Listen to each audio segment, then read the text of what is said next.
Hello, and thank you to everyone who made it out to the first NVBS meeting of 2025. The following is a digitized recording of the material presented during our meeting. We started strong and had one of our veteran bonsai practitioners and now prolific bonsai ceramicists, Doug French, give a demonstration on building bonsai pots. Unfortunately, we had a little bit of technical difficulties at the beginning of Doug's presentation, and we lost about 5 minutes of the introduction. I'd like to recount what was lost. Doug had mentioned he stepped away from bonsai from 2005 to 2020, and now has returned to the art form. He was a studio art major at George Mason. Starting in February of 2020, Doug explored bonsai ceramics and has rapidly developed his skills. His work shows clear improvement as each pieces he makes improves by leaps and bounds. We'll now transition to the video portion of the demonstration where Doug starts with sharing his very first bonsai pot he's ever made. Enjoy.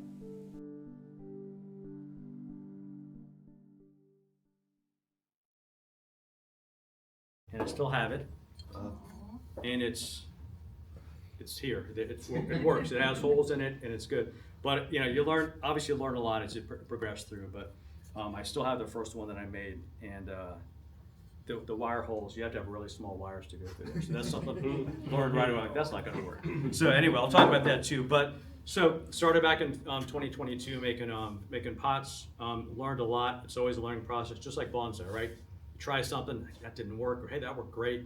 Always continue to develop and figuring things out. So what I plan to do today is go through my process of how I build a pot, a couple different ways. My way's not the best way, the right way, the only way, right? This is just the way that I do it. I'm very, very detail oriented. So you'll see I've got like graphs and all this kind of angles and stuff to make. I like the pot to be perfect. That's just my way of doing it. So I'll show you the techniques of it. You can certainly, if you want to do this, work on it the way that you want to, but the structural part of it, obviously I'll show is important. Started using the throwing wheel, throwing the circular pots, round pots, about 2 years ago, so still learning that. But I'll show you how I use that to make ovals and so forth. So I'll kind of go through that process with you. I wanted to start off by talking though about just clay in general. I mean, how it works. I think it's kind of amazing that you start off with something like this and end up with something like that. I mean, that still just amazes me that can happen, right? This is dirt out of the ground, it's wet. And then it ends up changing into something like that. So it's always been fascinating to me. There's different types of clay. I use a stoneware, which is what we call a medium fire clay. So it's a clay that you can fire to the point that it's vitrified, which means it doesn't absorb enough water to be damaged when it freezes. It absorbs like less than 1% water, right? So you got to have the right kind of clay if you want to have a bonsai pot that's going to stay outside in the snow and not freeze and crack when it gets cold and freezes and thaws. So stoneware is the type of clay that I use. There's different types of it. There's earthenware, which is a much lower fire clay. Doesn't really work for bonsai. There's porcelain, which can be used for bonsai. It's a pain in the butt to use from what I understand, so I'm not using that. So this is really what I'm using, is stoneware. The clay itself obviously comes in a lot of different colors, so that's a personal preference. Another thing that happens too with the clay is you can get really smooth clay or really rough clay. There's a lot of grog in it. So what the grog is really already pre-fired clay that they crumble into really tiny chunks and put into the clay itself.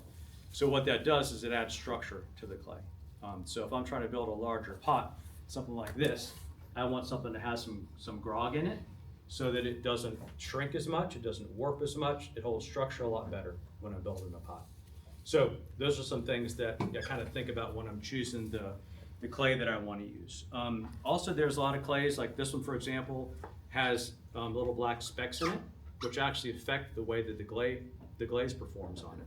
So that's kind of a cool feature. Sometimes it's not. You got to figure that out, right? Does it help or does it hinder?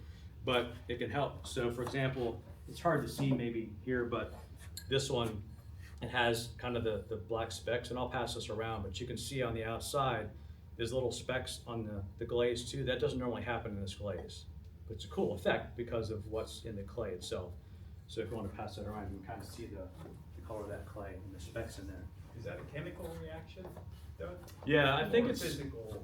there's something of its iron or whatever those specs are, Okay. create that reaction. Okay. Yeah.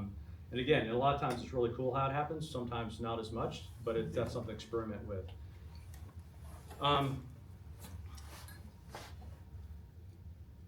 The other cool thing about clay that I've found is that I use every bit of the clay that I buy, right? If I buy a 25-pound bag of clay, I'm using 25 pounds of clay.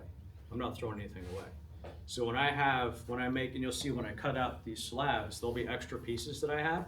I'll throw them in a bucket, add water to them, let them absorb that, mix them all up, recycle the clay, roll it out, and then use that again. So there's no real waste to the clay, which is kind of nice. It's a pain in the butt to recycle the clay, but that's actually the way that I add grog to it. If I want to add more grog, when I have the clay that I'm recycling, put it in a bucket, put a lot of water in there, mix it up so it's like a slurry, then add more grog to it. So I can even make it groggier to make it even more structure, and I can make bigger stuff with that. So it's the combinations are really endless when you kind of think about what you can do with these things, which is kind of cool. You can even mix clay colors together if you want to.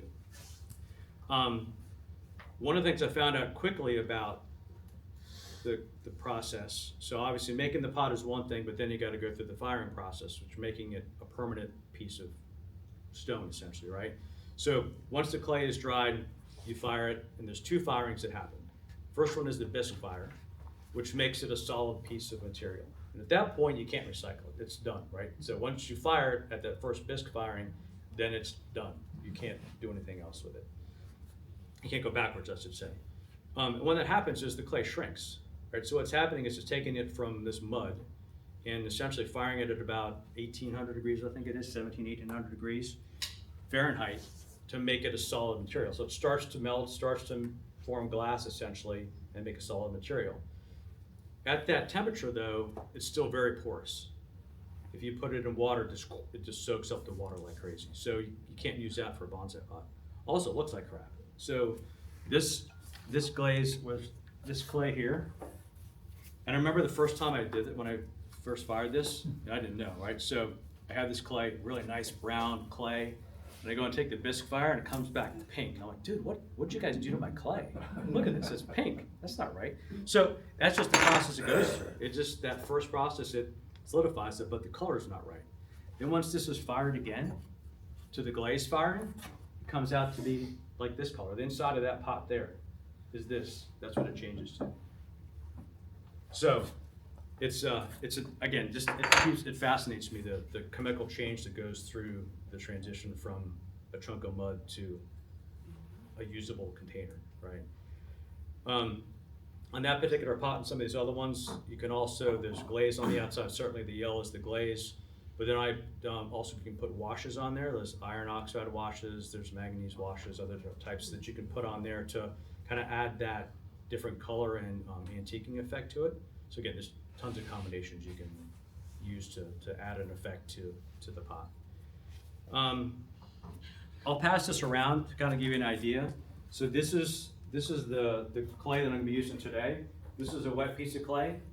You can see there's a bone dry piece of that same clay. I wrote on there there's a bisque fire, and then you can see the glaze fire. And you can see the size and the shape and how it shrinks and the changes it goes through as you're taking a look at it. So you can pass that around too. But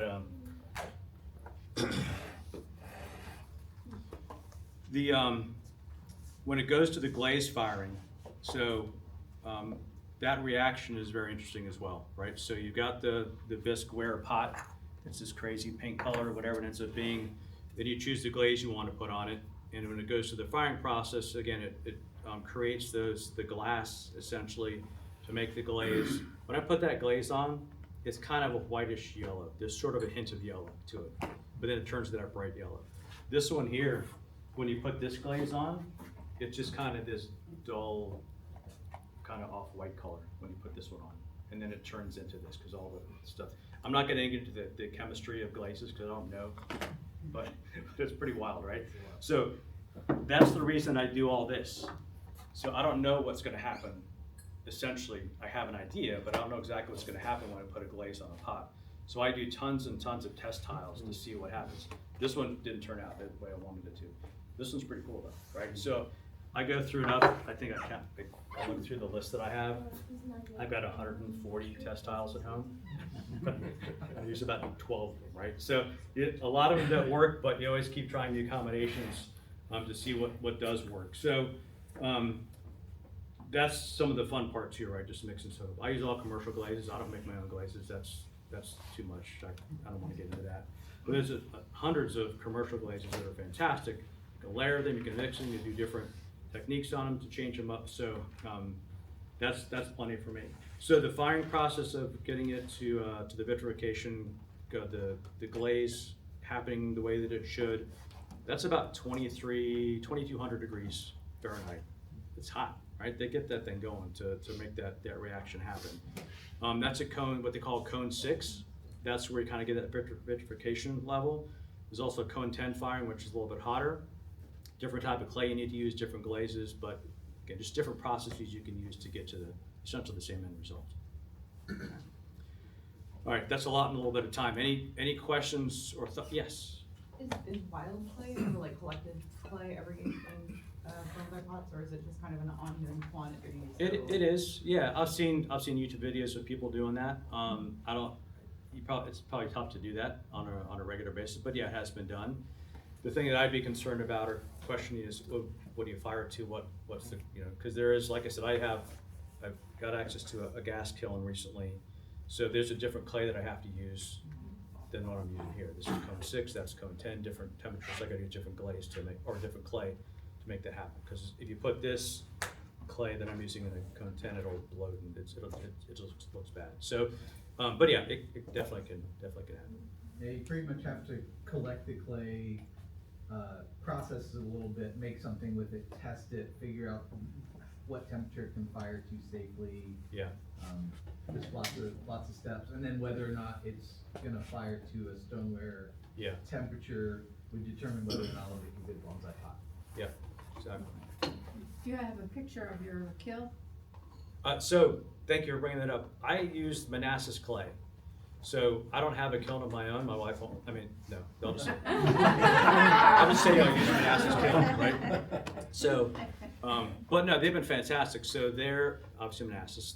They're right in Old Town, right next to the pavilion. If you guys are familiar with Manassas, but I buy the clay from them. I pay $40 for a 25-pound bag of clay, but they do the bisque and the glaze firing at no additional cost. It's kind of built into the cost of the clay. So it's more expensive for the clay if you buy it online, but they, and they know me now, right? Bonsai pot guy.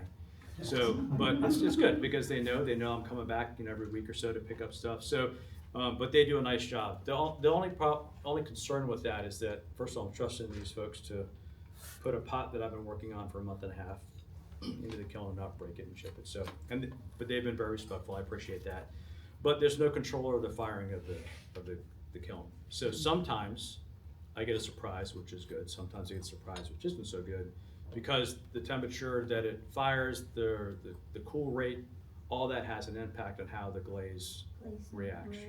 Yeah. So I have a glaze that I really like, that if the kiln, I can't remember the exact rate, if it goes too slowly, it's a matte finish. If it goes too fast, it's glossy. One of those two, right? So sometimes it also depends on where it is next to another pot. Sometimes there's off-gassing from another glaze that can change depending on the glaze. So that's again, those aren't always bad things. It's just something you gotta be aware of, and I know that I can't control it, so it is what it is, right? There's some glazes that have like a crystalline shape to them, but those require a sort of cooling schedule to make that happen. It just doesn't happen automatically. But again, there's plenty of glazes and stuff that I can do in using Manassas clay to fire my pots for me, right? So, but that's what I use. Yeah. Jack, does weather impact your whole process? Whether it's like humidity in the middle of summer, or like really cold out now and dry air? The drying process, yes. The building process, no, because most of the times when I'm building, I'm keeping everything under wraps, and then I unwrap it to work on it, and then wrap it up again. But the drying process certainly can have an effect. So when I dry the clay, my biggest concern, especially when we're building pots, 'cause most of the pots we build are wide and shallow, right?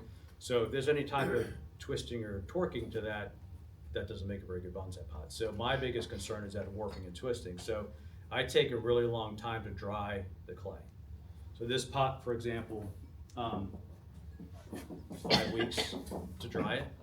So my process to dry it is to put it under, completely wrapped in plastic. Let it sit there for a day, then I let it dry for an hour, hour and a half. Wrap it back up again for a day, let it dry for an hour and a half. So that's why it takes so long to do that. But then what happens is that I don't have the edges drying faster than the base or the feet drying faster than anything else. So it all dries very slowly at the same pace. So there's no, you see in those tiles I'm passing around, most clays have like a 10% shrinkage rate. Doesn't seem like much, but if you got the base shrinking like that and the wall's not, there can be a lot of twisting and torquing if you're not doing it the right way. Another part of the process when I attach, like when I'm throwing a wall to an oval, I'm attaching it to a slab, they're done differently, right? So I'm throwing something on the wheel, then I'm rolling out a slab. Those might be different moisture temperature or moisture. Yeah, so I'll put those together. Don't attach them, but put them together. Wrap them in plastic and let them sit for 2 or 3 days to equal out the moisture. So that again, when I attach them up, I'm not attaching a wet thing to a dry thing, shrinkage the whole thing, right? So it takes some time. So building the pot takes me a day or two. Drying takes me 3 weeks or a month. So I got a lot of stuff sitting on the shelves a lot of times. Yeah. Have you found that whatever platform or board or wherever you're actually working on matters for the drying process, and what do you find most successful? Well, yeah. So when I'm drying something, it's plastic underneath and plastic on top. So it's not, I don't have it on wood, to your point, right? And I did that before, and that's what's happening. The wood would absorb the moisture, and it would, again, mess up the balance of the drying. So now I dry everything, plastic bottom, plastic on top, open it up for a day, or a couple hours, close it up. So it's a very even process to dry. Smaller pots, not as critical. If I'm building them, like this one I'm gonna build out of one slab that I rolled, that was not as critical either, because it's one slab, it's dried the same as everything else, so not quite as critical for that balance of the moisture. Certainly want to dry it more slowly. I even put weights on top of them. So I'll put, like this one again, have the plastic on the bottom, plastic on top. I put another round, board on top and put a 7.5 pound weight on top of it while I was drying it. I don't want it to work, so I do everything I can to make sure it doesn't work. How do you determine when it's dry enough? Do you have like a moisture meter, or is it just by eye or No, touch? well, so a lot of it is by eye, but also touching it. So if it's still wet, it'll be cool to touch, right? Just because there's moisture in there. But also looking at it, right? So if you, again, that one I passed around, this clay here, this gray clay, when it's dry, it's almost white. So you can see the differences when it's there. So I always wait until I think it's dry, then wait another few days to make sure. And also too, when they fire it in the kiln, they slowly warm it up, so it's not all of a sudden being really hot. Because if you get moisture in a pot and they fire it, that's not a good combination. That's like an explosion. Yeah, Everybody's really upset. That's right. Yeah. So yeah, but yeah, I just make extra sure. But yeah, a lot of it you can just tell by touch, and weight too, right? That's a lot of water that's going out of that. So, yes, sir. Cleanups kind of scary for me. In like a house, all that clay going into your drains. Do you have a trap? I do. Yeah, I finally put one in. Probably should have done it sooner than I did, but yeah, it's a trap. That's what's kept me from ever getting anywhere in near doing that. Is because I was. So you have like is it like screw off? Yeah, like, just attaches to the plumbing. There's a big bucket. Essentially, it's a closed bucket. That, you got away without it though for a while. Yeah. Okay. So what I did was I'd wash everything in a separate bucket before I went to the sink. So I'd have a big 5-gallon bucket that I wash my hands or my tools or everything like that. In and out, I'll collect the clay there. Throw that away or recycle it, depending on, because I have a lot of different clays that I use. But yeah, but now I don't have to be as careful, but I still don't want a ton of stuff going down the drain. Yeah, good point. You mentioned there are different colors of clay. Is that a dyed, or is it based on the source of the clay? Or? A lot of it's based on the source, then they can add materials too to change up the color, but a lot of it's the source of the clay, where they get it from. I think the clay that I use, Laguna, that's California, I think. There's Ohio, there's a couple of different kind of major sources. But again, I buy the stuff at Manassas Clay, so they have a somewhat limited quantity of what they have, but they got plenty for what I need. So. It's also here for their kilns. Exactly. They can trust it, they understand what their glazes are selling and all that. Yeah, and they not long ago, they actually said, we're not gonna fire anything that's not clay that we don't sell, because they had issues with the wrong stuff going in and bad things happen. So, cool. Well, what I wanna do next is kind of start showing you some of the build process that I go through. And there's different ways to make bonsai pots, right? So, or make pots in general. So a couple of ways: pinch pot, if you guys have heard of that, where you're just taking basically a ball of clay and kind of pinching and forming it and showing how, kind of making that mold. This is a pinch pot. I can pass this around. So this is really just taking a little ball of clay and using your fingers to mold the walls. And if you want to carve the bottom or make the feet from the bottom, you can do that. But that's a pretty straightforward way to make something. The very first pot I made was that. It didn't work out so well. Again, you learn quickly by doing it, right? So, but that's one kind of quick, easy way. I've seen some bonsai masters or bonsai pot masters carve them from a block of clay. That can work. That takes a lot of time. That's too much for me. But anyway, it can be done, right? So carve it from a block of clay. Certainly slab built, we'll talk about today. We're rolling out a slab of clay, carving out the walls like you're building a box out of a piece of wood. You're doing the same thing with clay. And I'll show you kind of the process I go through with that. Throwing it on a wheel, right? That's the wheel that spins around and different speeds, and you can kind of pull that. And I'll show an example later on of how I do that for the walls of the clay. So these round ones, we're all thrown on a wheel, and then I attach the feet later on. So that's another way to do it. And then mold and slip cast. So basically, you have a mold that's made, and then you pack the clay into it, and then it shrinks a little bit, and you pop it out. Slip mold is when there's a mold also, but you're pouring slip, which is liquid clay, essentially. Pouring that into this mold, and that the plaster really sucks the moisture out. You leave it in there for, I don't know how long, you leave it in there for a certain amount of time to build the thickness of the wall you want. You pour out the excess slip, and you've got the mold or the clay, that's the remaining clay to make the pot after that. Right? So a few different ways to do it. When I'm doing an oval, I'll do a combination of throwing the wall on the wheel and putting on a slab, and we'll talk about that in a little bit too. So, all right. Any more questions before I get into the demonstration part? All right, cool. I also want to thank my director, producer, and videographer, David Liu, for helping me out. But if you want to maybe look at getting we zooming in, we good? Yep. Give me a second. So this is going to be weird because I normally work on my clay standing up. So I've got a table at home that's like this high, so hopefully it works when I'm sitting down. Hey Doug, do you have any external battery? Okay.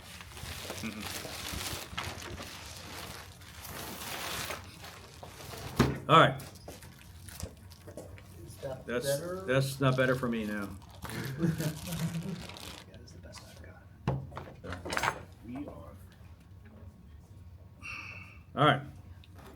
So let me start off by doing this. I'll show you. So when you're rolling a slab, and again going back to the drying of the clay, having it as even as possible is helpful for the drying, right? So when I roll out a slab, I want to make sure that the slab is even. So one way to do that. I did invest in the slab roller because I'm making larger pots now, but one way to do that is to use 2 sticks that are 1/4 inch, 3/8, whatever you want to use, and use these as your guide to roll out the clay. These, I just bought a set of these because they're different thicknesses, but the paint stirrers, the big ones you get at Home Depot or whatever, they're 1/4 inch, so they work great for this as well, right? So if I'm rolling out a piece of clay,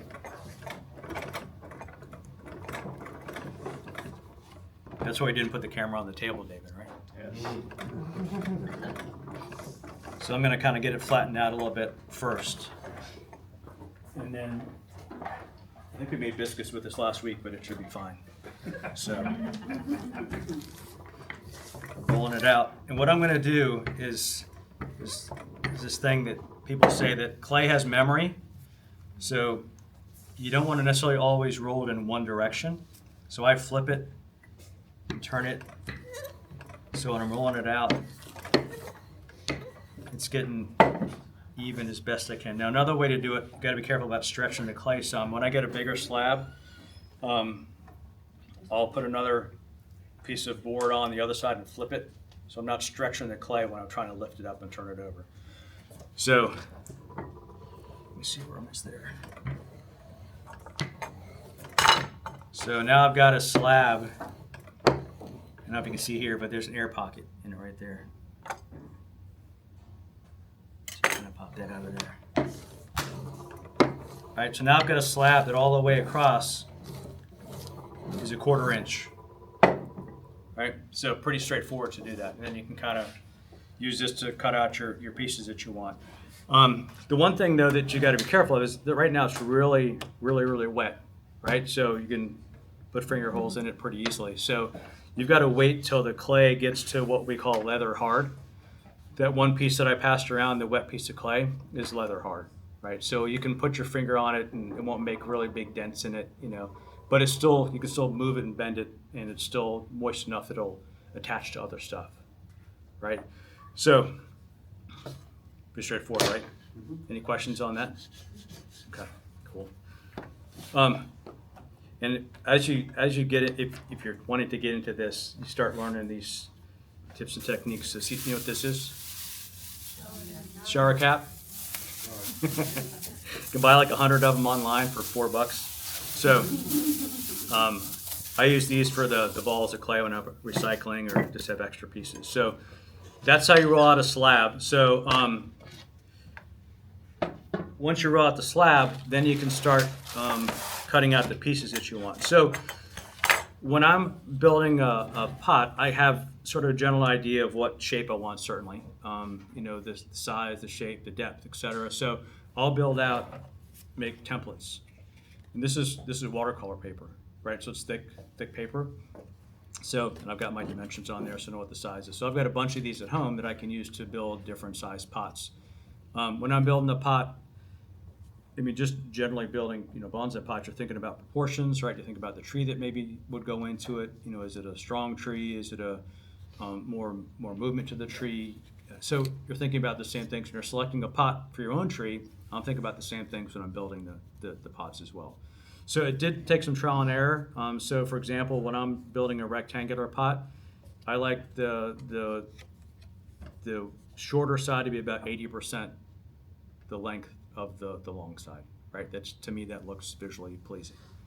So anyway, you start figuring those things out. So this particular pot is about 7¼ inches by 6 inches on the top row.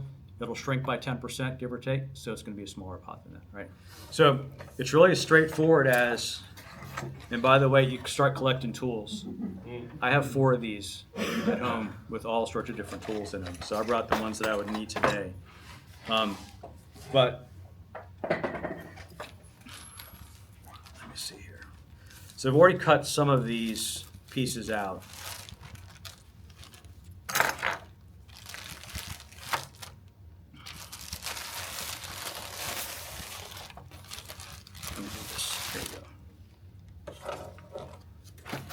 All right, so I've already cut some of these pieces out. So I'll just show you the quick technique that I use to do this. And again, make sure you guys can see what I'm doing, okay?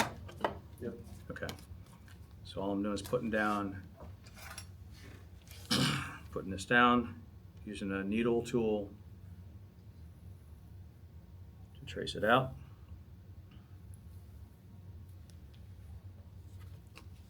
So I've got that, got my cutting tool. I'll use one of my straight edges here to go through and cut these through. And I do take my time with cutting these out. Again, just like in carpentry, if you got one angle that's wrong or one edge that's not quite straight or something like that, it's not going to go together very well, right? So I do take my time when I'm cutting these things out. Are you cutting at a slight angle so that you get a flare from the bottom to the top?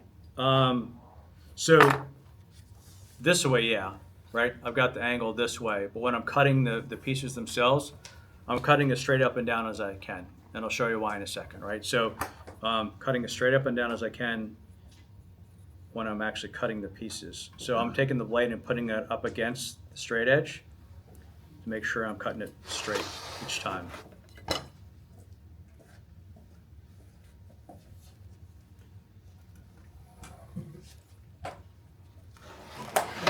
Is there a limit to how many times you can recycle the scraps or do do-overs or anything like that? I read something about that. I don't know that there is. There might be at some point where it's maybe too much, but I don't know. I've never gotten to that point. Because a lot of times too, what I'm doing is I might have an old batch of clay here that I mix with the new batch, and then they all kind of mix together. So I'm not necessarily always recycling the exact same stuff over and over for a long time. You have to add. Yeah, yeah. Is tap water okay, or do you have to use distilled water? I'm using just regular water. When you recycle clay, a lot of times, you'll start losing the finest particle sizes out of the mix. Yeah. And then it'll start losing plasticity and be as flexible. But like, he's basically already fixing that by mixing his recycled clay with a little bit of new clay some of the time. And that's all you need to do. If your clay starts to get less plastic, then bend as well, and you suspect that's the reason, you just make sure there's some fresh clay you're gonna purchase, and that'll usually have enough of that fine material in it that'll get that plasticity out. You can add like slip or anything to it to make it. Put it on the wheel and get all that slip. Yeah. I add that back in and that gives you your fine. Mm-hmm. Makes sense. Yeah, and that happens a lot, and that's actually a pot that I brought that kind of shows that. So there's oh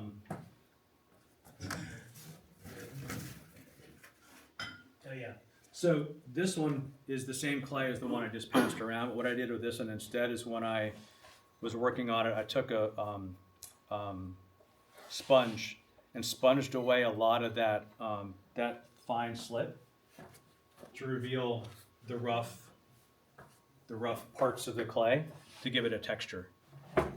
So, all right. So, what I'm going to do next is so I've got my 4 walls here, right? 2 of the short ones, 2 of the long ones, and I use a grid like this to lay it out to make sure it's square, right? First thing I got to do if I'm building and putting these together, I've got to have 45-degree angles on the corners, right, to be able to put them together. So you get this little tool. 45-degree wire cutter, 60 and 30 degrees. So depending on what type of pot you're building, you can make the right angles. I decided to build an octagon, which you can't do at 30 degrees. So I had to build a little 22.5-degree tool so I could cut this. So, all right, so I'm gonna go ahead and cut these. And all I'm doing is keeping it straight up and down, sliding it through. Then you get a nice, perfect 45-degree angle on this.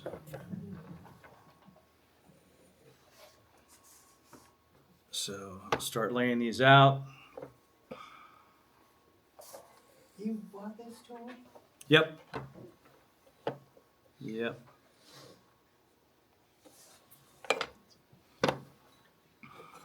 There's a place called Clayworks. Mm-hmm. You go to Clayworks, yeah. I think that's a Dirty Girls mud tool. Yeah.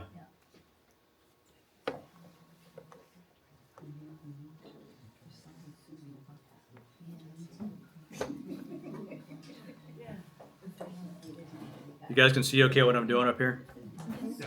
Okay.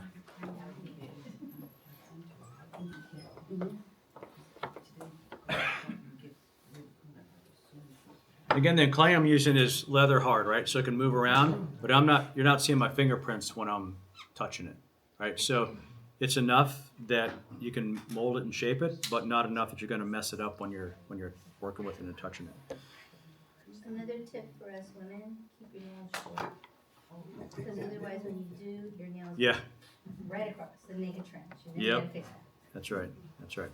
So I've got my pot laid out. Now there's lots of different ways to do this. I've seen some folks that'll actually measure out the base, cut that to a bevel the bottom of their walls, and actually attach it to the base.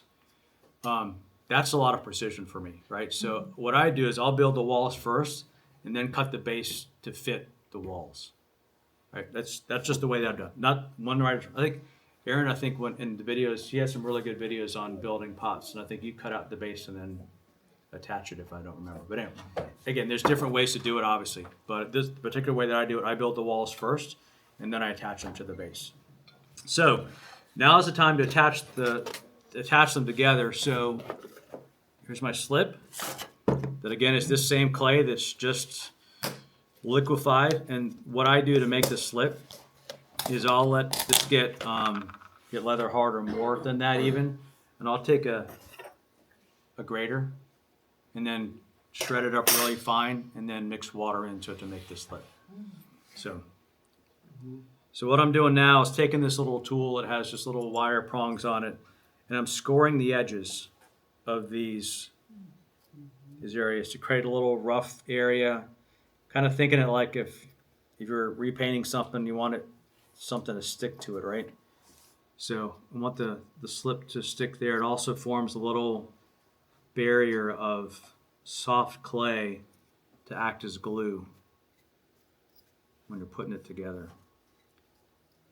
All right, so did that. This is where did Doug prepare and bring all the tools that he needs. So far I'm good. So taking the slip, and you can see it's almost like pudding, right? It's not super wet, not super dry, but just enough that it'll hold. So I was going to paint the edges. And you see I've laid out the pot, laid out the walls in the order that I need them to go together, or the direction I need them to go together, so I don't mess something up.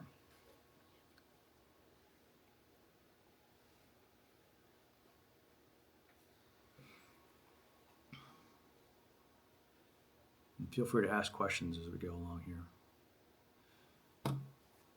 All right. Storing that little edge and adding the slip? Yep. Yeah.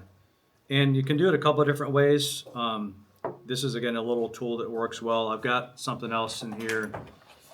This is a rib, but it's hard to see, but there's real fine teeth on there. So you can use that. You can use it on bigger pots to kind of make that scoring area. But the scoring really helps in making this attach well. So what I'm doing now is just really getting that seal to be good and pushing the slip out to know that I've got a really good connection. So can the camera see that okay? So see the slip is pushing out of the edge, right? But it's not square, so I'm going to start on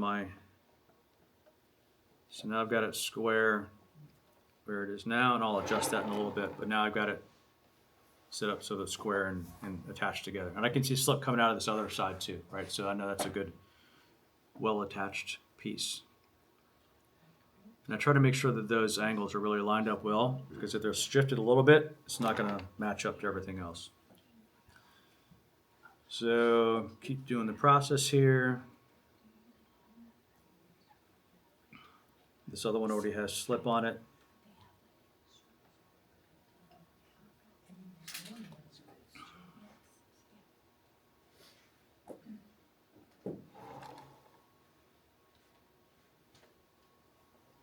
Attach that.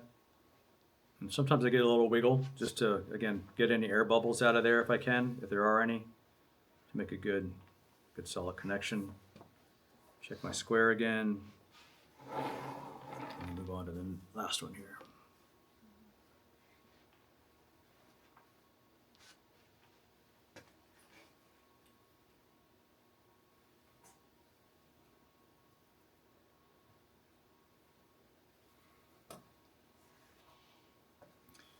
If I built it right, it should come out pretty well here.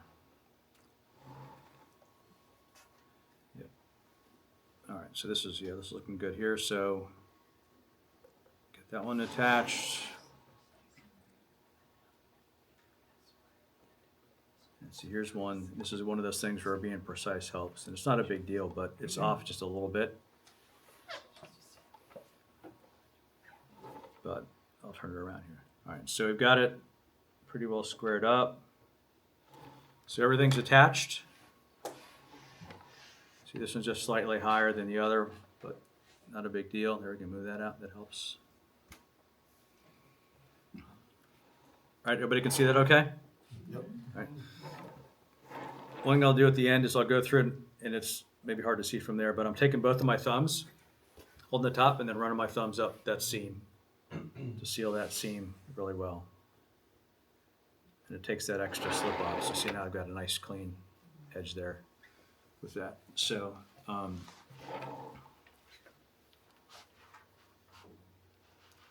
won't leave it that really sharp edge, but I'm just trying to seal that outer seam.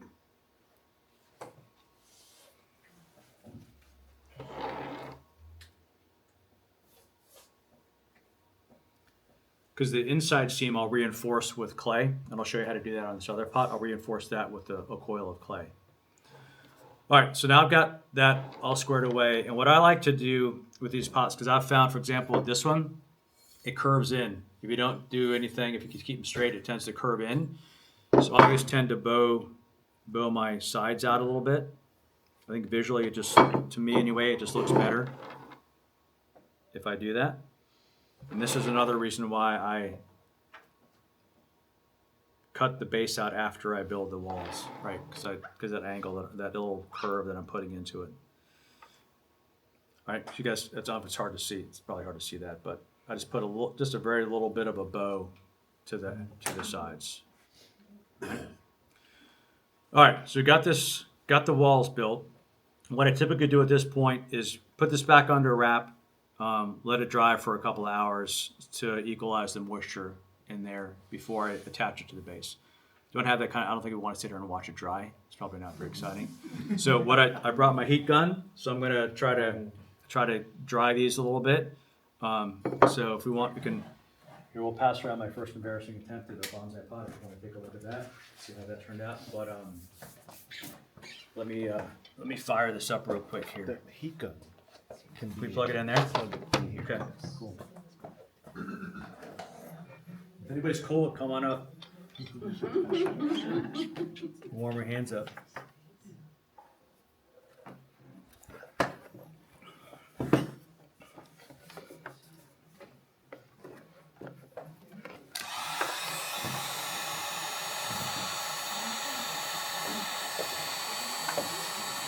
I use this too when I'm throwing the walls of the pots. You'll see it in the the pictures that I show. I use this too when I'm throwing the walls of my my oval pots.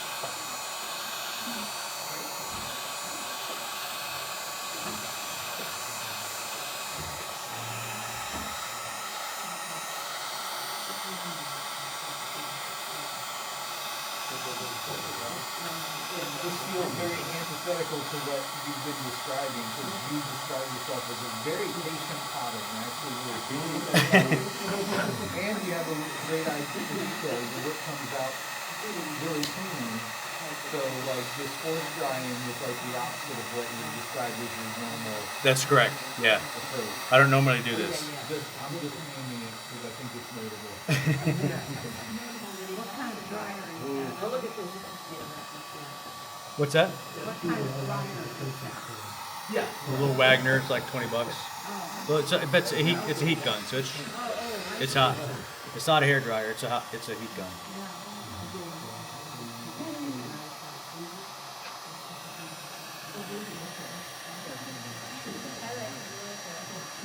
Yeah, that's even more effective. That goes along with the no kiln in the garage with my wife. No blowtorch in the basement.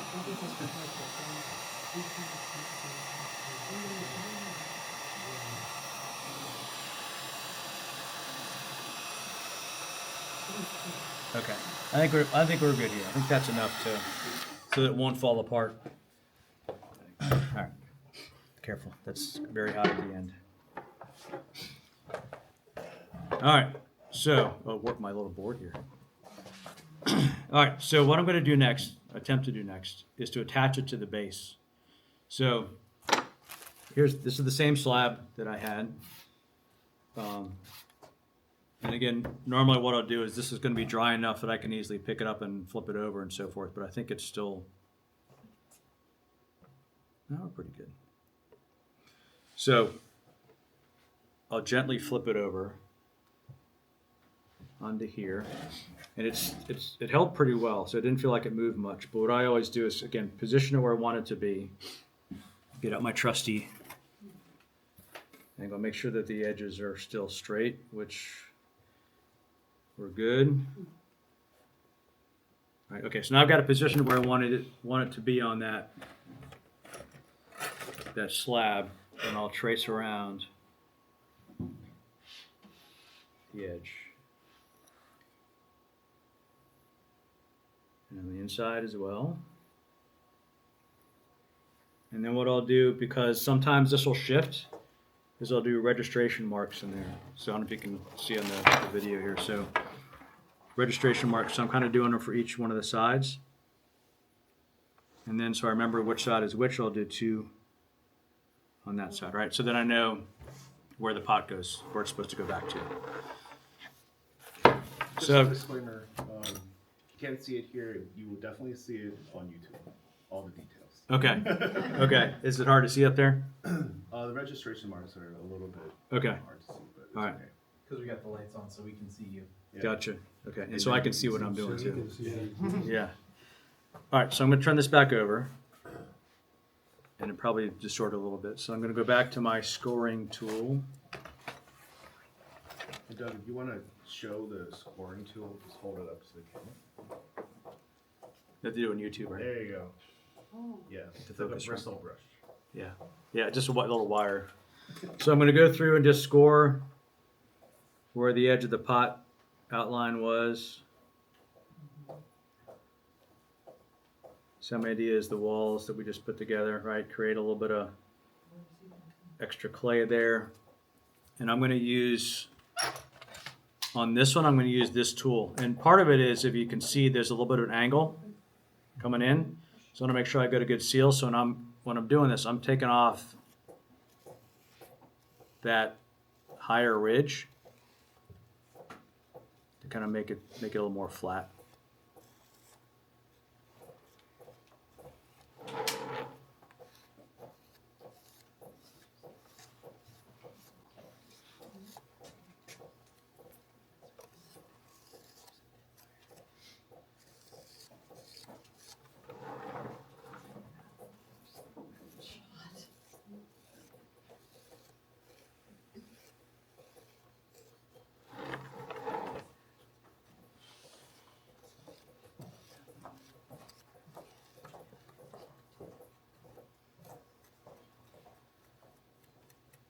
All right, so I've scored that, and I'll put a good amount of slip on that to make sure that it kind of fills in the gaps there.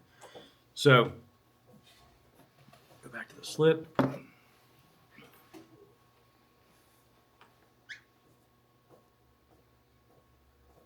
And ask questions, please, because it's like you're watching me paint a wall or something. So.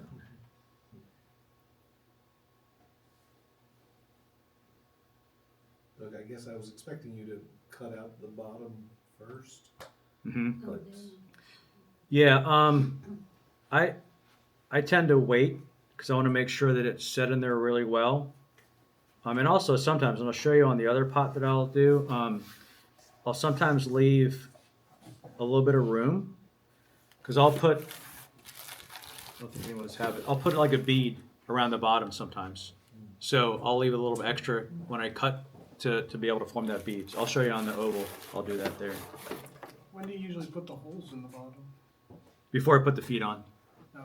Yeah, but good point. What I'll do a lot of times, and again, you'll see in the oval, I have a lot of registration marks to make sure that it comes out the way I want it to, and I'll use those registration marks to know where to put the feet. But that's that'll be in the next phase when we switch over to that one. So what I'll do is once I'm done attaching this one, I'll wrap it back up and we'll switch over to the oval and kind of go to the next steps. Okay, we got it on there. Now I'll go pretty heavy on this one here. I'm putting the slip on. No, what works well is a frosting dispenser. Oh, yeah, that's right. Is It would. what? You know, when you ice your cookies, they have the plastic. What No, about it's the an plastic? actual bottle with the spout, the head on it. And so I keep my slip in there and then I just squeeze it out. And you, if you also want to do something decorative, you can change the tip. Mm-hmm.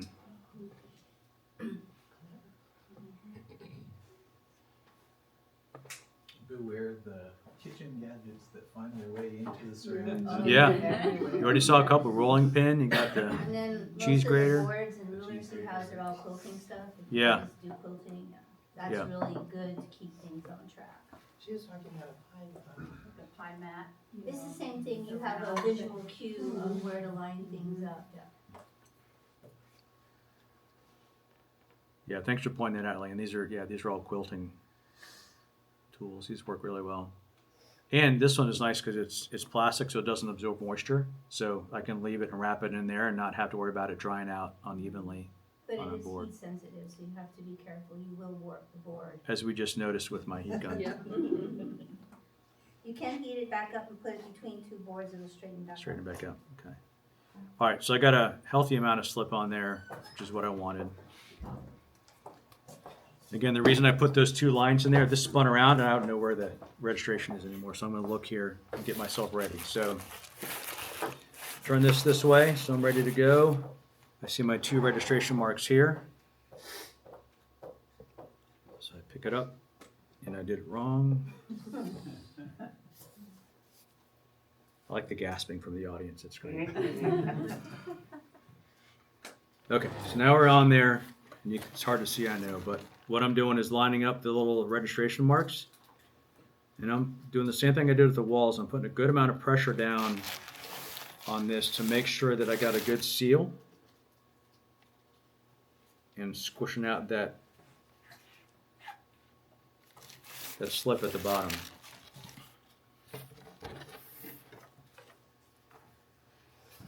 And I can see my lines also that I drew in there before.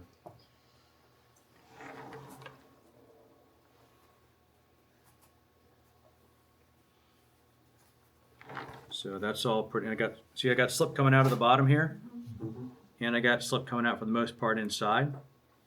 So that means I got a pretty good seal. So now I'm going to do the same thing. I'm going to go back and do my little bowing out of the edges.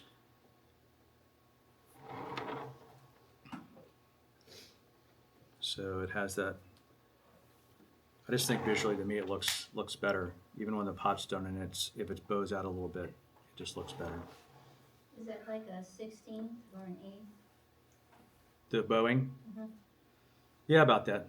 Yeah, not a ton. I'll pass this around when we're done. You can take a look at it and see. But so it's attached to the base now. What I'll typically do, again, this is going to be on plastic. Put plastic on top. I'll put a little bit of a weight on it just to let everything kind of drop, get to the equal moisture content, so that it's really stuck on there. So before I jump to the next section, any questions on this one? Would you be doing anything for the feet at this stage, preparing them or anything while you're letting that set, or does that come later for you? No, I used to do it later. Still when I'm deciding what I want to do sometimes, and that's the one thing, when I'm building a pot, I don't always know exactly what I'm going to end up doing with it, right? Sometimes it just depends on how, especially when I'm throwing on the wheel, because I'm not good enough to know exactly how it's going to turn out. So I'm like, I guess I'm making this one today. So it just depends. But and also with these two, this is a pretty, if I'm going to do just a rectangular foot, it's pretty straightforward. It's pretty simple to do, so I'm not too worried about it now. I will try to use it from the same chunk of clay if I can. If not, I'll do that same thing. I'll acclimate. I'll roll another slab, cut the feet, put them on the pot, not attach them, and let them acclimate so that there's no risk of shrinkage. So how long would you wait before you cut the base? a few hours at minimum. Yeah. So and I work during the day, so as long as it's in plastic, it's not going to dry out too much, so I can let it go for a while. So See the difference if you cut it right away? the only thing with cutting it right now is it's not really attached yet, so I'll be worried about moving it. So I just want to make sure that it's fully attached before I start cutting it. right? So like, for example, the oval that I did, I attached last night. So it's thoroughly attached. And this should be a little bit heavy, but not too bad. You guys can take a look and see what that looks like. A couple things. Do you add extra slip on the inside? I will. Not slip, but I'll add a coil. So when I get to the oval, I'll show you what I do with that one.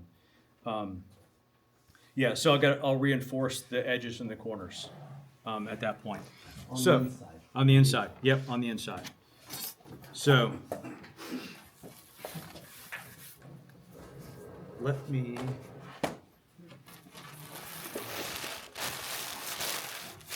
Clay's a messy job, just so you know. It's all right. So this one I put together last night, or I attached last night.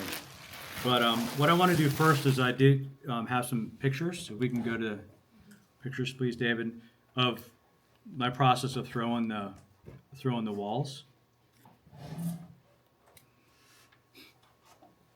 So it's super large, but you can see here. Can we turn off the light? Yeah, turn the light off. That's fine. Yeah. There we go. Wow, that's super zoomed in, huh? Okay. This is a very large piece of clay. 75 pounds. No. So that's just so that's for this. That's about, I think it's about a pound and a half, pound and a quarter of clay. It's just blobbed down right on, it's a big wheel. It's one of these throwing wheels that I have on the wheel. So, all right, go ahead and go to the next one. So now I've centered it. So you can see I've turned it, it's centered in the middle of the wheel. So when I start pulling out the walls, it's not going to wobble on me. So that takes a couple of passes to center it out. So I've got a little divot started in the middle there. So we go on to the next one. Now I'm going, so since I'm throwing walls, I don't need to have a base to it, right? So I go all the way down to the base of the bat. That's what they call these bats, all the way down to the base to start. So now I've got a little donut of clay there in the base. All right, we go to the next one. And I start pulling that clay out. It's going to get bigger and bigger. But I pull the clay out. So see, I'm all at the bottom of the bat. So I'm starting to pull it out. It's getting wider. Go again. Now I'm all the way out to here. This is hard to see, and I've cleaned up the bottom, right? So this is going to be the inside edge of the pot, the walls that I'm throwing. So now I've got the diameter that I want. Now I need to start pulling the walls up to thin them out and make them taller. So go to the next one. So again, if you look down in here, you can see now it's extended up, straight up, and they're kind of getting a little more height to it, a little more, a little narrower. The next one. Now I'm starting to put some shape into it. It might be hard to see, but there's a little bit of a curve shape to it, right? So all I'm doing there, we've got the straight walls. I'm just pushing on the inside as it's going around to make that subtle curve that comes out. And then the final step I did on this one, again, I didn't know exactly what I was going to do going in. So the final step on this, let me go one more. Oh, you can't see it, darn it. I will add a slideshow. Okay. Yeah. You'll see it in here. There's a rim. You see the rim that I put in it? So I put a rim on it. It's almost kind of like a bag shape, not exactly, right? But I put a rim on the top of it. So now I've got the shape that I want. And I cleaned up the edges, cleaned up the inside, but it's still really wet. And I can't move it anywhere until it's drier. So there's where the heat gun comes in. So the next picture, heat gun. So as it's spinning around, I'm heating up the walls, drying it out a little quicker. So I get it to this leather hard state so that I can take it off the wheel at that point. And what I do beforehand, though, is I want a nice clean inside edge, because that's what I'm going to use for my guide when I'm putting it on my template. So if we look, someone's calling me. Sorry. That's okay. So it's hard to see, but I ran one of those needle tools around the inside of the edge of the pot, that rim, to make it have a really smooth edge to it. Okay? So then the next picture, I got the blade ready to go in there, right? So I'll cut out underneath that wall. So I've got a clean edge on the outside, and then when I pull it up, I'll have a clean edge on the inside. Then what I do is kind of like the same grid. I have a big MDF board that I've drawn grids on with, the inch squares, and then, 90, 60, 30 degree angles in there as well. So then I put it out on a board. Again, it's hard to see, but I got this board set up so I can get it the oval, I shrink it down to the oval that I want, but I can make it exactly oval, right? So again, being the OCD person that I am, I can look at this little angle and this little angle and that little angle and make sure that it's all set up the way that I want it to be, right? Once I do that, then I'll cover it with plastic, let it dry a little bit. But what I'm also doing is I'm marking these 60, 90 degree angles all the way around the pot, those registration marks. So, and we'll see in this one, when I put it back on the piece of clay, I can realign those pieces. This gives you a really good starting point. One thing that's interesting that you gotta think about is if you have a straight up and down edge, that's easy to turn, right? Easy to mold. If you've got these curves, it's gonna wanna bow out in certain areas. So like when I put this down, I had to forcibly push this bottom part in order to get it to sit flat on the pot, right? So you think about bending a curved piece of something, doesn't want to do that very well. So it's kind of getting the right amount of moisture that you can manipulate it and get it to set the way that it should. So what a lot of times we'll look at this, right? So these are the side walls. Make sure that angle is the same. So I don't have something bowing out in the middle when I'm putting it together. Right? Okay, so like I said, I attached this yesterday.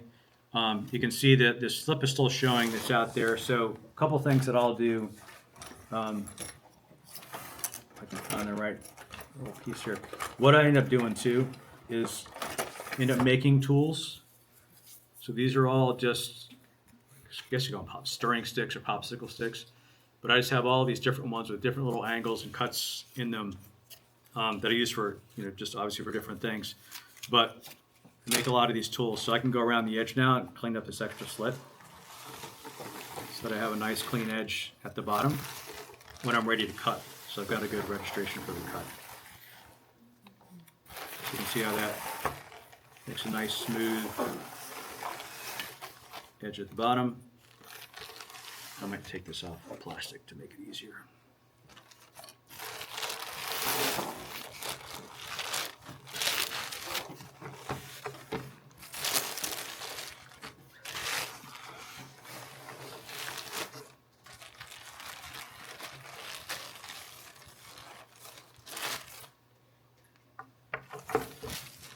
Okay.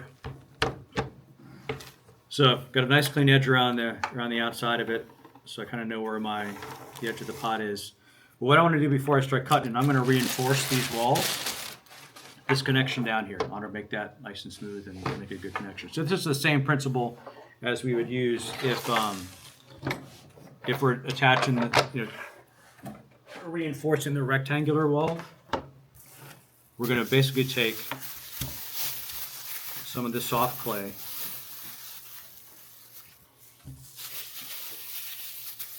that should be good. Rolling out a coil.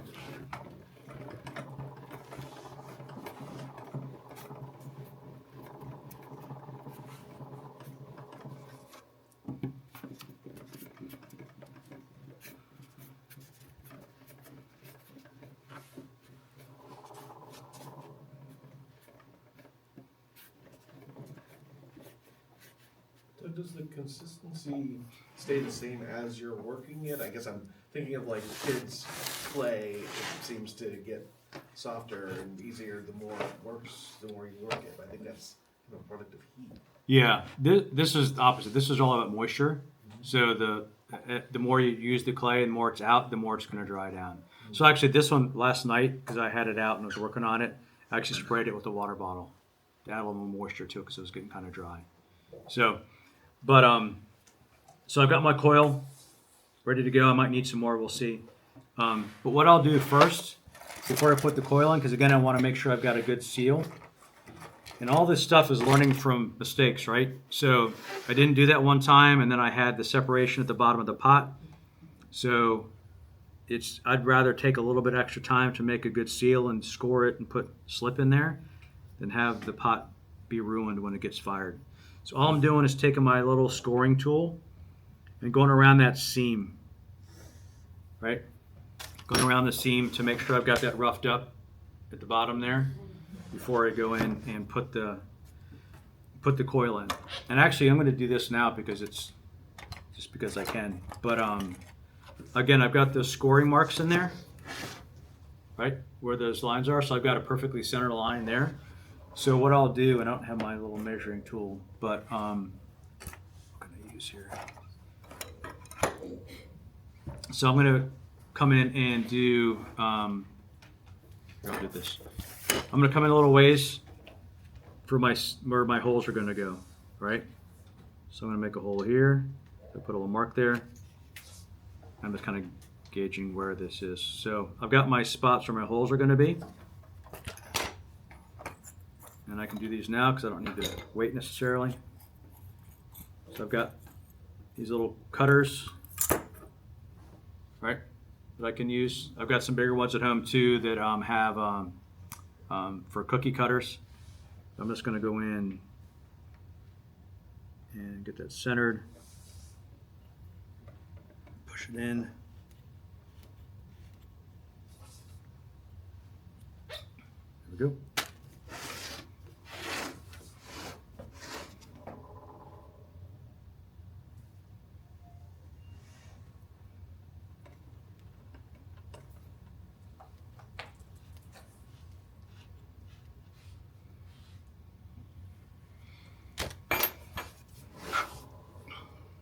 Got two nice clean holes there, right? What do you use for your wire hole? Drill bit. So once the clay dries out a little bit, I'll use that to make the holes. And I'll show you that too. All right, so I'm going to put this back on the turntable so I can spin it around. So now I've got my scoring marks there. Let's run some slip around the edge. Don't need to be too clean because I'm going to be fixing this up. Just a little bit of moisture there. All right, so now I'm going to start pushing this in. Can you guys see if I'm doing it here? You can see that side? Okay. So when I'm pushing this in, I'm pushing this way, but also kind of this way to get it down in that groove. Again, I don't want any air gaps in there if I can. So I'm just going around as I'm turning here, trying to get this to, and push it into that little groove there as we go around.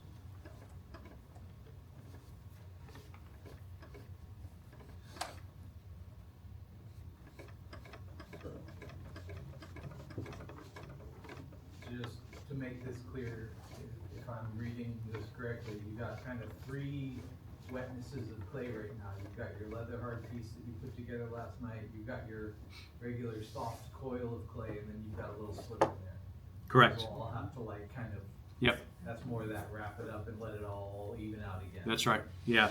The soft clay now is so that I can shape it and get it nice and smooth, because I couldn't do that. I couldn't do that with leather hard clay, right? So I've got the coil in there, pressed in around the edges. Now I'm going to start the smoothing process as I move this around. Again, I'm just working it in there, getting the general shape of it.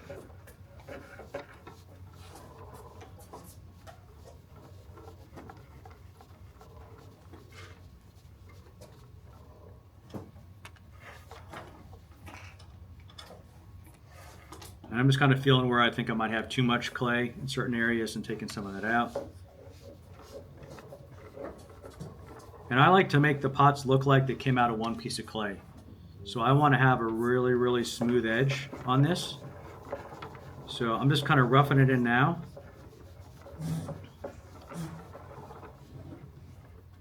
I'm getting it kind of where it should be.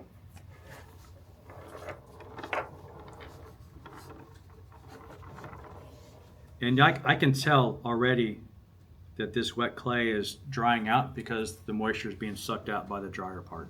So it doesn't take long for it to kind of change. So now what I'm going to do is go to these guys. They call them ribs. And there are different ones that have different, like this one's pretty stiff.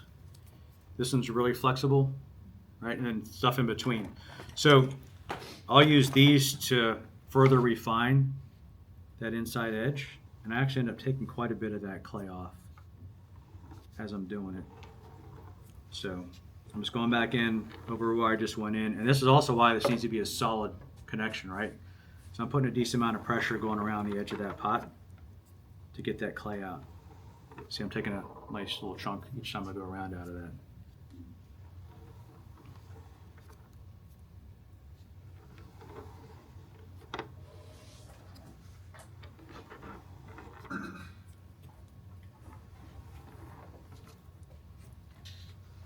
And sometimes focusing on the bottom portion to smooth that. And sometimes I move up a little bit. But also one of the motions that I use, instead of just going straight in, I kind of start out here and then work my way in. You see what I'm saying? So I'm not just jamming it into the side of the clay.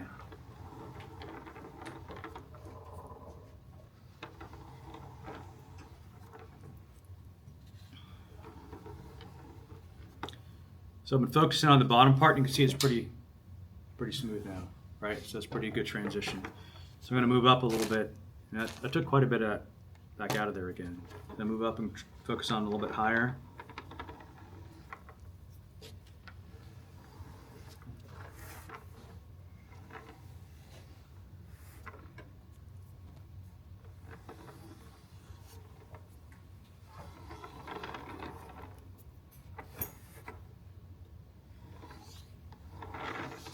I don't have this thing centered. It's coming up.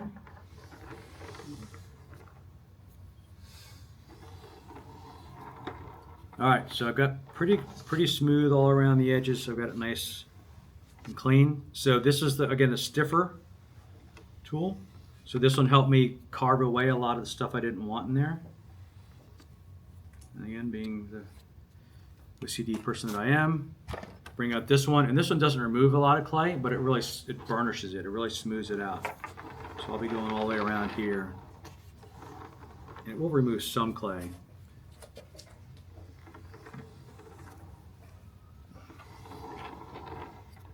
But now it's really super smooth transition between the two, right? All right. Next, any questions on that? So the outside of it doesn't look like it's moved much at all. Do you ever find yourself having to do a little extra work on that convex shape on the outside? Not really, because it's. I mean, I'm squeezing on this pretty hard. It's pretty well. It's still wet. I can feel it, but it's pretty solid. So at this point, it's not moving much, unless I hit it with something, which I've done before. But it's not moving too much, right? Okay, so got that taken care of. I like to smooth out the drainage holes a little bit too, so I'll just put my finger on the inside of it and spinning it around to bevel those a little bit. Let's take away some of my registration marks in there.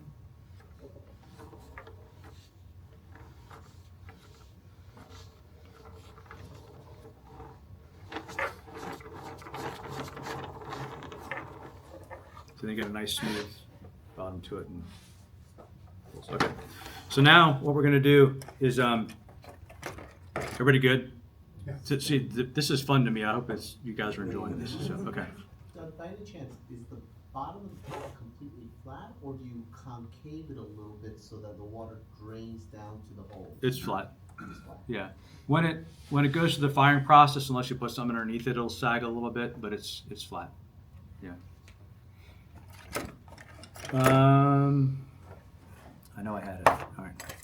So now what I'm going to do is I'm going to cut around the outside edge. I can go flush with it if I wanted to, but I'm going to leave a little bead on there. So I'm going to show you how I use one of the tools to make a bead around the bottom of the pot. All right? Yep. So if you were doing any kind of decorative carving on the outside, would you do it at this point, or wait until you would remove it from the bottom? I'd wait until I remove it. Yeah, because then I want to see what the base looks like, because you're adding another quarter inch to the depth of the pot when you cut this off. Mm-hmm. So you kind of want to know where the actual bottom of the pot is before I start carving on it too. Also, it's easier, right? You can hold it and pick it up. So I'm going to do my best to leave a little bit of an edge on here to do my carving. So I might have to not talk while I'm doing this. So you're just eyeballing this portion. Yep. I'm just trying to keep like maybe a 1/8 of an inch cut around the edge.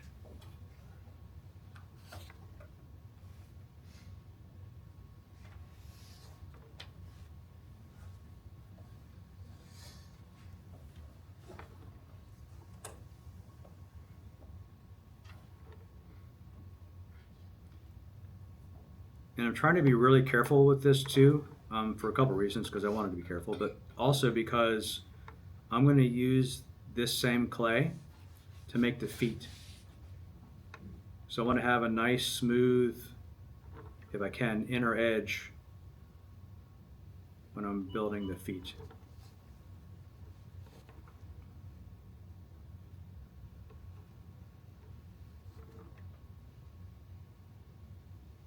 And I can't feel my finger now, if anybody's wondering. We should put like a sponge or something in between there. All right. We're almost there.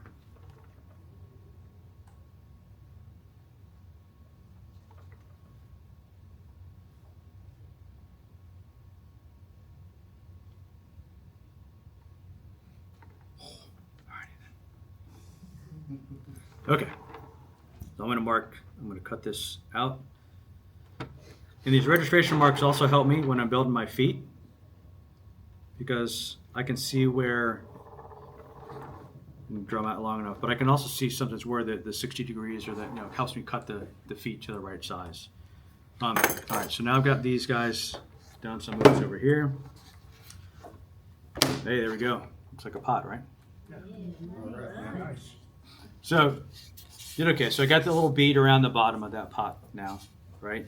So then I'm going to go to one of my handy dandy tools here. And I'm going to do, I think I'll use this one. So this is just an angled pot that has a little bead at the bottom. I've got one that has two, you can make different ones and then a different angle here. But this one seems to be a pretty good angle for this pot. All right, it's not cutting in too much. So then what I do is I'm just going around the edge. I'm slowly taking material off.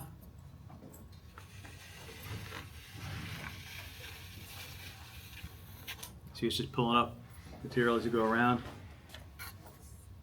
And I'll just keep going until I get it down to where I want it to go. And sometimes I'll go back, like if I want a little wide here, I'll come back and shape it. But it's just really by feel, going around and making that edge.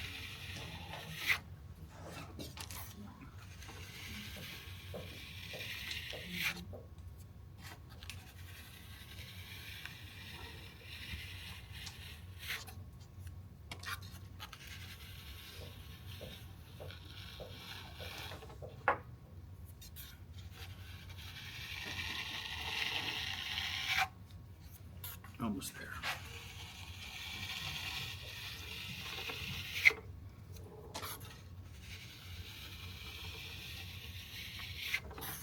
And I thought about doing this while I'm throwing it on the wheel, but then I'm attaching it to a slab, so the beads would be up by like a 1/4 inch. It's not really a bad thing, but it's for me, this just works better.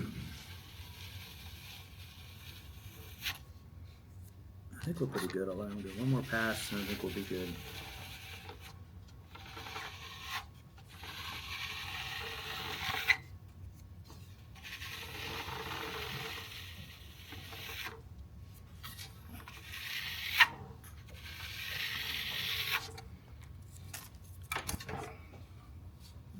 There you go. Yeah. Have you ever thrown a pot with the bottom, or do you always attach to the bottom? If I'm doing rounds, I will. Yeah. Yeah, like all these I did this with the bottom. Yeah, just attach the feet. But if I'm doing oval, obviously I can't do that. So, but yeah, round ones I will. All right, so now we got the pot pretty well good to go. All right. So I'm gonna flip it over and I'm gonna clean up the bottom a little bit because then I will do the feet. So let me go around here. I'm using this soft tool just to go around and clean that bead up a little bit.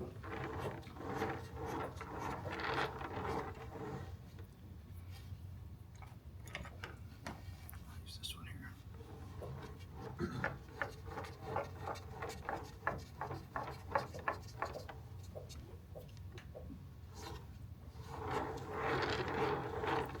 And this is the stuff that can take a long, I won't do it, I promise. But this stuff will take a long time, as you can kind of keep fiddling with it and smoothing it and shaping it and doing all these things to it. So I'll spend some more time on this later, going through and kind of cleaning up some of these things, like, you know, smoothing this out. You can take like a, actually I've got it right here, a little chamois cloth. It's just a real soft kind of fake leather piece that I'll get wet, and I can use that to smooth it out. That works better than a sponge because it doesn't pull all that slip off, so it doesn't make it rough again, right? So I've got the pot here, cleaned up the edges a little bit.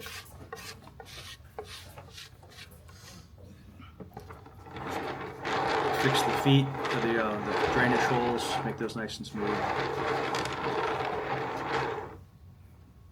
Okay, so now we've got a nice clean base. Not clean enough for Doug, so just a minute. Okay. So now we'll cut the feet out of the, and I want to attach both feet. If you don't, I can do it while you guys are doing the raffle or something. But what I'll typically do with these is I've got a nice clean cut here now, right? For the same, basically the same oval shape as that, I should say. I'll take a caliper tool and use that to go around this edge to make a nice even spot there. Go back to this tool here.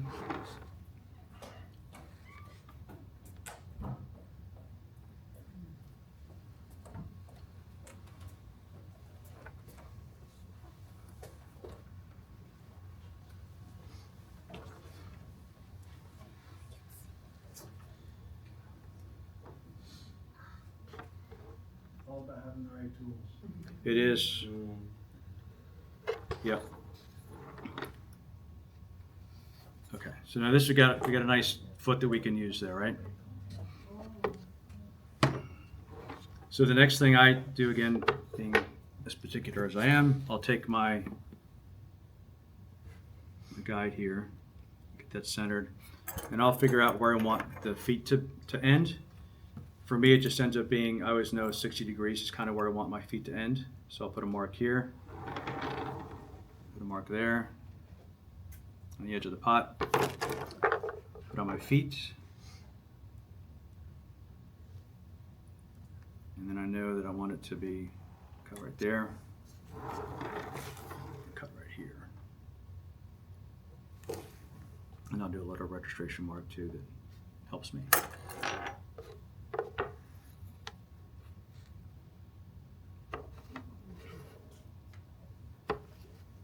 All right, so there's my foot, and again, I like to make it look like it's all coming from one pot. This is what happens halfway through a build, is stuff gets lost in there we go. Okay. So I'm gonna bevel the inside of this so that it has a nice smooth transition.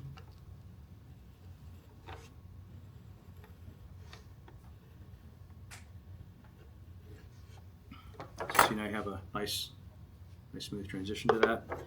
And do the same thing on the edges.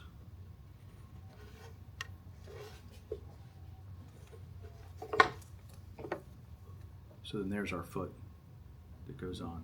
And I got my registration marks, so I know where it's supposed to end up. All right, so let's attach this. So we good on time? We're all right? All right, I'm almost done here.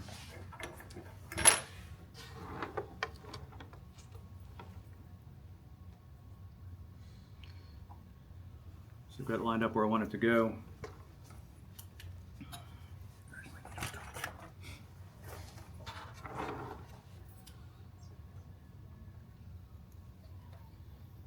Score where it's going.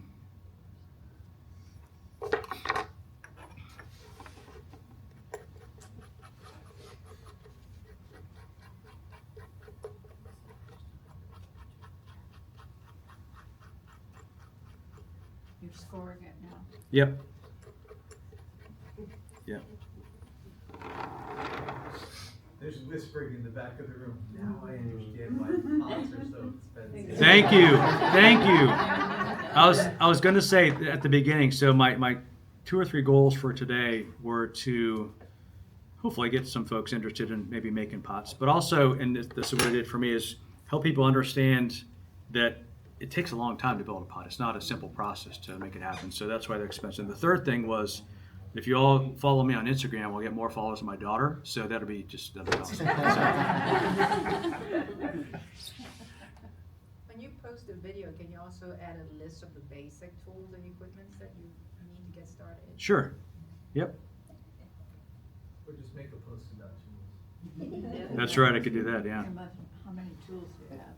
I was gonna say you should see my basement. I've got all sorts of stuff. You can also save your old credit cards and hotel room Yep. cards. They make great things to cut your jigs and your Yeah. ribs from. You do have it. I didn't bring it with me, They're but easy enough to cut with scissors.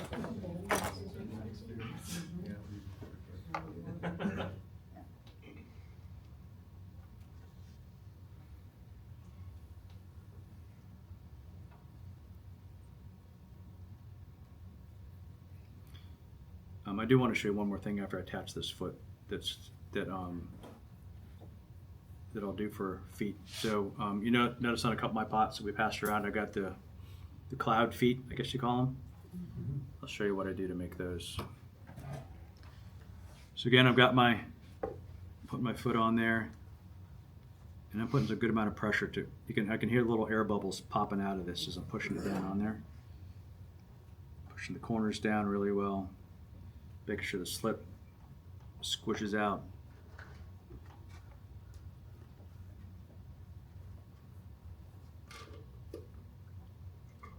And make sure it's lined up. All right, so now I've got the foot attached. And again, same thing with the other. I'll let this sit for a little bit, and I'll show you how I make my molded feet, and then we'll come back and we'll clean this up, and then we'll move on to something else more exciting like the wrapper. So,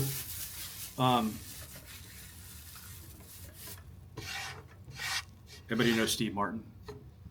Remember Steve Martin? One of his bits was, he says, I'm going to tell you how to be a millionaire and not have to pay taxes. He said, first get $1 million, then say, I forgot. Right? So, but anyway, so with this, so what I'm doing is molding a foot. So this is where I kind of say, so first carve your foot, once you get that done. So I carved the foot for this, then I took a mold of it, right? So then I can make this same foot over and over and over and over again. So this foot here is this mold here. So I take a roll of clay, I've got my foot here, my mold, and I'm pushing it down in there. What is your mold made of?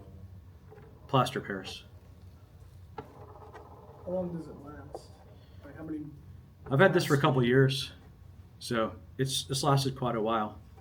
But what I did do is I had an earlier version of that. Then I took a mold of I took a cast of that and then refined that one and made a new one to make it even cleaner. So, so got it all pushed down in there, and so I got the extra clay on the top, and I'm just wiggling it because this is so dry and absorbs moisture. It separates pretty well. So then there's the foot, and then what I'll do is I'll take wire cutter tool, another tool, right, and just slide it across carefully. I got a foot, and you can put that guy on there. Nice. Very nice. All right. So, and I can curve it. If I'm making a, like the one that we're raffling off has that one there is the same foot, but what I'll do is I'll carve out the 45 degree in the back here. Let's see if this works. Carve that little wedge out, and then I can pull it to make a corner. Right. It's kind of, I got to fix the front of it, but essentially then it can have a corner foot too. Do you have molds for multiple feet? Yeah, yeah. I've got probably, because this one is a different foot, right, a little bit taller. And you have to be concerned about the masculinity or femininity of the pot and the foot that matches. Mm-hmm. Yeah, like this one's a little taller, right? The foot's a little taller on that one, so it has to match the right kind of pot. I've got another one that's a much shallower, wider foot that I put on there. Yeah. And there's been a couple pots that I made recently that I put these cloud feet on upside down, right? And I turn it over. I'm like, hey, that does not look good. It's either too big or too small or whatever. The proportion's not right. So I cut them off. Hour before, cut it off and put something else on there. But I mean, that happens. That's part of the process, right? So let me try how to clean this up really, this feet, and then we'll be good. Any other thoughts or questions while I'm finishing up here? Yeah. What's been your favorite pot you've made? I know Boy. it's a hard question. You love all your building and wood. It is. It's tough. I think some of the ones that have been my favorites, I don't think I brought it today, but it's one where the glaze came out where I didn't expect it to. The shape was really cool on it, first of all, but then the glaze had all this crystallization that I didn't expect on it. I'm like, so that's okay, that's mine. I'm keeping that one. But I think each one that I build, I feel a little bit better about it sometimes, and some not as much. But like this one, I didn't expect the glaze to come out like that, and I was like, dang, that's I like the way that So there's not really any one favorite. I think there's a mocha pot that I built that for me anyway, kind of technically, everything worked. It's perfectly flat when it came out of the kiln. There's no warping at all. The walls are perfectly straight. All that stuff that I think about when I'm looking at it, and the glaze was evenly. That was one of the technical ones that I thought turned out really well. But each one is different, and I like it for different reasons. Like this one, I really like. Just because it's totally different, We carved the feet out and the texture and stuff. So, yeah, it's hard to say. This one's I got a juniper going in that one next year. So, yeah. But all right, let me just show you really quickly on this, and then we can wrap up here. So, when again, I want to make it look like it's coming out of one piece. So all the slip is kind of coming out of here. So I'll take this. It's basically the YouTube thing, right? Make sure it's in focus. So it's just a soft rubber tip that's rounded. So I'll just kind of go around another tool. Yeah. So go around and just taking that excess slip off as we go around. So that's nice and smooth. Then use this tool. Go like that. So it's real smooth. Which is why you keep that very much. That's exactly right. Yep. And then on the inside curve, it's a little bit wider, so I'm going to use a little bit, same thing, a little bigger one. Another tool. Different shape. You can see how that makes a nice, smooth, clean transition with that. Would you use a spatula instead of the tools? You could. One of the things that I think about with this is the reason I like this is that it's soft. Oh. So on the edges, it doesn't take any gouges out. It kind of forms to the shape, so it makes a nice smooth transition. With the sharper tools those can sometimes gouge an area, so you just have to be really careful with that. I was gonna see, where's my needle tool? Reminds me of those caulking tools where you like swinging out beads of Yeah. caulk. Yep. Where are my needle tools? Sorry guys, I'm looking for the pointy one. Ah, there it happens. That happens. Okay, so then what I do on this part here, you can see on the camera okay? Go this way like this. So I'm taking the flat of the needle tool, and just taking that off there. So again, that makes a nice smooth transition.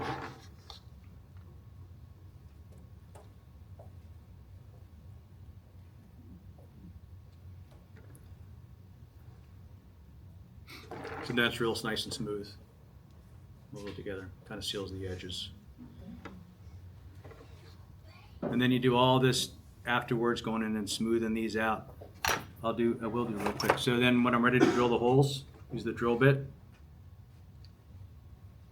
And again, I wait till it's a little drier because it kind of sticks to the drill, but there's your little hole. Again, being particular, another tool, little round tool. I'll circle that around to bevel the edge going in. So, all right, that's a lot, guys. So that's all that I have. Thank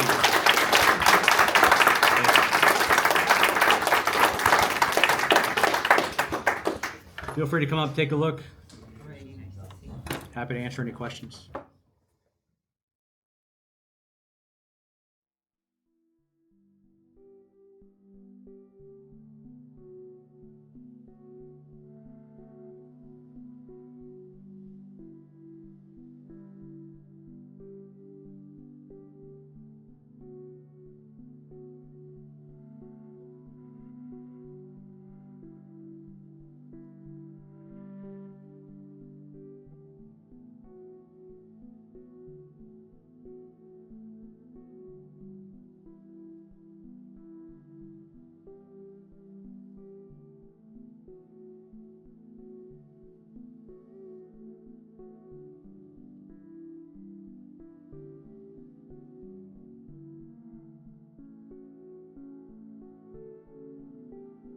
Thank you for watching. If you have any additional questions after having seen this digitized content in more detail, please come out to our next NVBS meeting. We hope to see you again, and as always, wishing you a great growing season.